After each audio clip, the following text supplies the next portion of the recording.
Welcome to the NC Spin After Spin. Additional comments from our panelists just available on our website. Chris Fitzsimon, what do you wish you had said on last week's show, but you didn't? Well, we spent a lot of time talking about the UNC Board of Governors, the election of a new chairman, the search for a new university president. And I wanted to go back to a topic that we've talked about on the show many times before, and it's been raised by some of the people who are worried about this process. I do think a couple things, we need to look at how we elect the Board of Governors. There's no question about that. Who elects them, how many, that whole thing needs to be examined.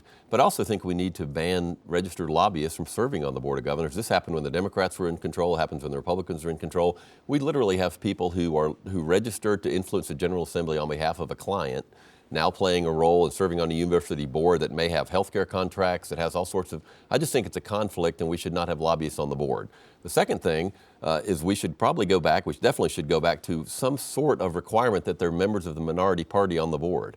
We used to have a number of board seats. And how about women too? Well, women too. No, yeah. I meant minority party. We need to have minority. Okay. We used to have Republicans on the board when the Democrats were in control. In fact, Peter Hans was chair of the Board of Governors, a Board of Governors elected by the Democratic legislature. He's a Republican who was, as I mentioned on the show, was the choice of Republicans to be the new university president. So Democrats elected Democrats and Republicans, and those people elected a Republican to be chair of the Board of Governors. That would never happen now. So we need it. We can't have everything be so polarized that we have an entire board of Republicans who only pick Republicans, who only interview Republicans, and we shouldn't do that with Democrats but either. We've got to get into this issue so far as minorities and women. Absolutely. There are only 4 members on this board. That is ridiculous. That's ridiculous. And practically no minorities. Right, so. I completely agree with that too. We need a balanced, diverse Board of Governors that reflects North Carolina in all those ways, including partisan affiliation. This is part of the deal that Bob Scott made with the legislature back in 1972 that Bill Friday's got to be turning over in his grave about, because